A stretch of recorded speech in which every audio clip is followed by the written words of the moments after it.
Hi, welcome to today's Talk of the Town. I'm Sandy Benson.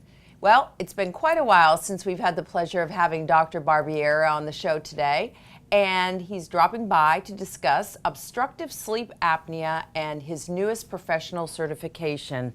Dr. Barbieri, always a pleasure. Same here, Sandy. Glad to have you. So, for those viewers who aren't sure, what is obstructive sleep apnea?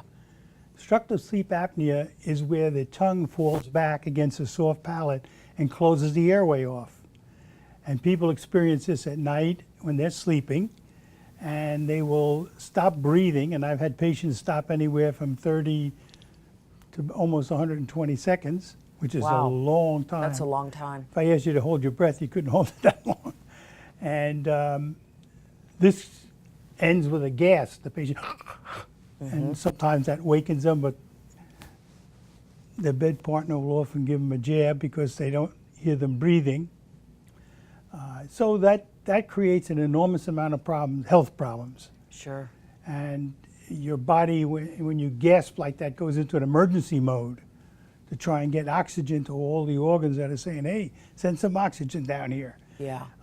And that creates many health problems. And unfortunately, it also has a mortality factor.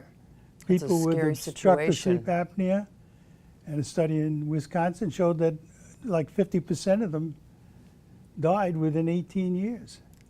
Wow, I didn't know the statistics were so high on that. Yes, yes. So you have recently earned a new certification. Congratulations. Thank with you. the American Sleep and Breathing Academy. Tell us a little bit more about the certification and then, you know, what it took to earn that. Good. The certification is a recognition of both knowledge in the field and your results that you've had. And took a lot of hard work studying, you know. And so there's a test of all your knowledge that has, because there's a lot of collateral things that go into making a decision. It isn't simply, oh, make this oral appliance and everything's going to go away. You Sure. know? There's many, many things that go into it. And then there's also a performance. You have to bring cases before the board that shows how this device helped the people overcome the sleep apnea. So along with you have a lot going on. Along with the certification, you also have an exciting partnership starting this fall. Tell us a little bit about that. Yes, yes. My brother and I were invited to participate in it's called the Pro Players Health Alliance. It's part of the NFL Players Association. And the Players Association conducts screenings all over the country many times a year. And there was one just before the Pro Bowl. And my brother and I were invited down there. And we enjoyed it very much. How exciting is that? Yes, yes. And there were about 80 retired players there. And they're screened for many things. Orthopedics, cardiology, neurology, everything that has to do with their health. And sleep apnea is considered an important part of their health.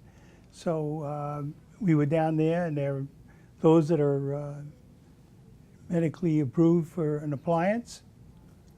The impressions were taken, and an oral device was made for them. And so what would be some of the signs that might point to obstructive sleep apnea? Well, the biggest problem that most of the people have that they are recognition is daytime tiredness. Okay. They say, oh boy, some of them tell me, well, I slept all night, I get up, I have breakfast, and 10 o'clock I go back to sleep again. Huh. And that's because even though they may have been in bed for 8 hours and thought they were asleep, and they were, what happens is the third stage of sleep is where your body recovers. And you can't get there when you have sleep apnea. It keeps you at a very light level. So you don't have the recovery phase of sleep going on. If our viewers feel they could improve their sleep, how do they get in touch with you? Well, they could give us a call at the office, and we'd be glad to see them. We have a no charge for consultation, and we review their sleep problems, and then we can go forward from there. Most often they're going to require some sort of a sleep study, because that defines the degree of the problem, and that's very important. And it doesn't have to be done in a lab necessarily. it can be done at home now. Well, thank you for joining us today. Congratulations on the certification, and always great information. Come back soon. Good to see you again, Sandy. Thank Thank you you very much. And we'll be right back with Talk of the Town.